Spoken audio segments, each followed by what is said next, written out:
Okay, electronic devices and circuits EEE 13 এই কোর্সের আজকে আমাদের থার্ড লেকচার হবে। আমরা অলরেডি এখন পর্যন্ত ইন্ট্রোডাক্টরি সেমিকন্ডাক্টর সম্পর্কে পড়লাম, তারপরে এর এনার্জি ব্যান্ড ডায়াগ্রাম, তারপরে কোন টেম্পারেচারে কী কী ইফেক্ট হয়, অ্যাবসোলিউট জিরোতে কী হয়, এর চেয়ে বেশি হলে কী হয় সেগুলো দেখলাম। তারপরে এক্সট্রিনসিক সেমিকন্ডাক্টরের এন টাইপ পি টাইপ পর্যন্ত এগুলো পর্যন্ত পড়া হয়ে গেল। আজকে থার্ড লেকচারে আমরা মেজরিটি অ্যান্ড মাইনরিটি ক্যারিয়ার দিয়ে শুরু করব। তারপরে পিএন জাংশন সম্পর্কে পড়ব। পিএন জাংশনের পরে আমরা এর ফরওয়ার্ড এবং রিভার্স বায়াসিং সম্পর্কেও পড়ব। আচ্ছা, আমরা আস্তে আস্তে আগাই। প্রথমেই মেজরিটি এবং মাইনরিটি ক্যারিয়ার। গত ক্লাসে আমরা N type semiconductor, P type semiconductor এগুলো পড়েছি। এন টাইপ সেমিকন্ডাক্টরের মধ্যে এক্সট্রা ফ্রি ইলেকট্রন তৈরি হয়, যেটার মাধ্যমে আমরা কারেন্টের ফ্লোটা পাই।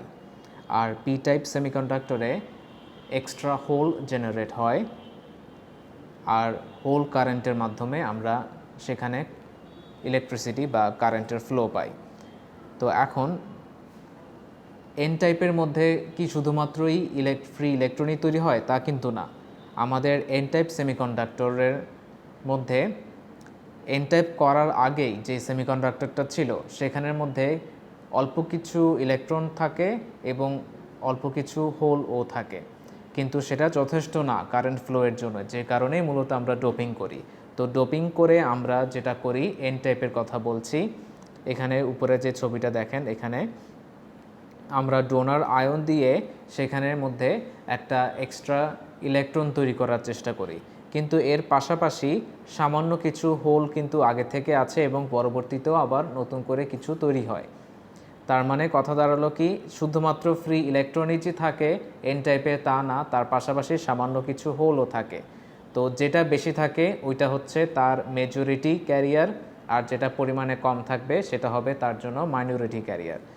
সুতরাং সহজে বোঝা যাচ্ছে তাহলে এন টাইপের জন্যে আমার মেজরিটি ক্যারিয়ার হচ্ছে ইলেকট্রন, যেটা এই ছবিতে মাইনাস দিয়ে দেখানো হচ্ছে, আর মাইনরিটি ক্যারিয়ার হচ্ছে আমার হোল, যেটা এই ছবিতে প্লাস দিয়ে দেখানো হচ্ছে।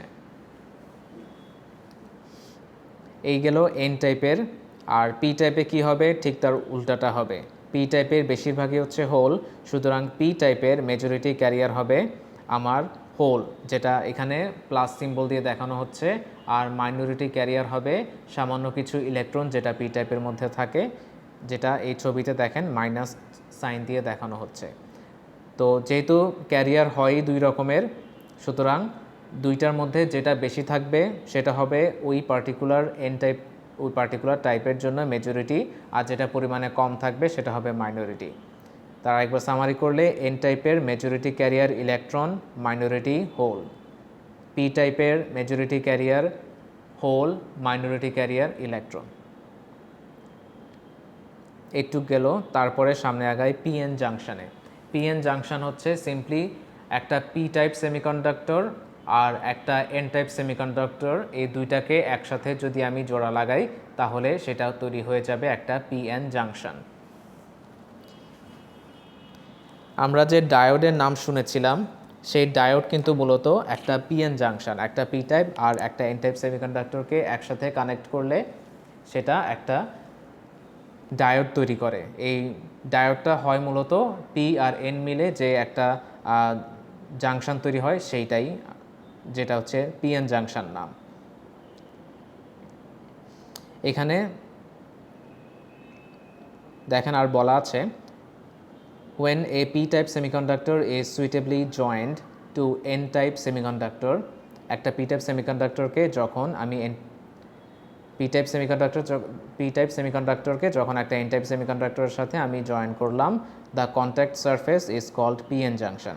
তাদের যে সংযোগস্থল, তাদের যে কন্ট্যাক্ট সারফেস, সেটাকেই বলা হচ্ছে PN junction. Most semiconductor devices contain one or more PN junction.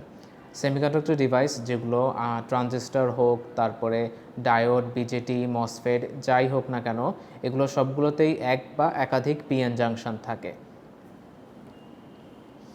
এই পিএন জাংশনের সামনে আমরা ডিটেলসে আলোচনা করব, কারণ এটা থেকেই মূলত আমরা এই পিএন জাংশনের ক্যারেক্টারিস্টিক এবং এটাতে কি কি ঘটনা ঘটে সেগুলো থেকেই আমরা আইডিয়া পাবো কিভাবে একটা ডায়োড অন হয়, কিছুক্ষণ অন থাকে আবার কিছুক্ষণ অফ থাকে, সারাক্ষণ কেন অন থাকে না, সারাক্ষণ কেন এটা অফও থাকে না, একটা ট্রানজিস্টরকে কিভাবে আবার আমি কিছু সময়ের জন্য অন রাখতে পারি, কিছু সময় অফ থাকে। এই ঘটনাগুলো মূলত ঘটনা শুরু হচ্ছে এই পিএন জাংশন থেকে।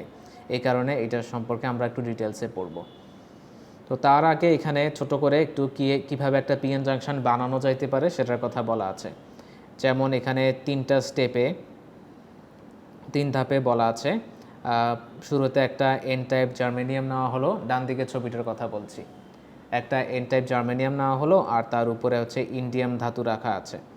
এখন আমি যদি এটাকে অনেক হাই টেম্পারেচার দিই, প্রায় 500 ডিগ্রি সেলসিয়াসের মতো, তাহলে কি হবে, ইন্ডিয়াম যে উপরে রাখলাম ওইটা গলে জার্মেনিয়ামের ভিতরে ঢুকে যাবে। এখন যথেষ্ট পরিমাণ ভিতরে যখন ইন্ডালজ হয়ে যাবে তখন আমি কি করব, আবার টেম্পারেচার দেওয়া বন্ধ করে এবার আমি ঠান্ডা করা শুরু করব।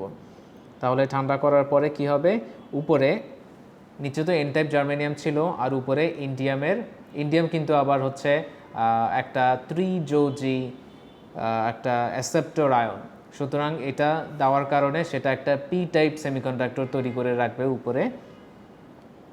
এবং আমি ফাইনাল রেজাল্টে কি পাবো, এন টাইপ জার্মেনিয়াম আর তার উপরে একটা ছোট করে একটা পি টাইপ রিজিয়ন, অর্থাৎ এন টাইপ আর তারপরে উপরে একটা পি টাইপ। তার মানে এই দুইটার কানেকশন আমি পেয়ে গেলাম, এটাই আমার একটা পিএন জাংশন হিসেবে কাজ করবে।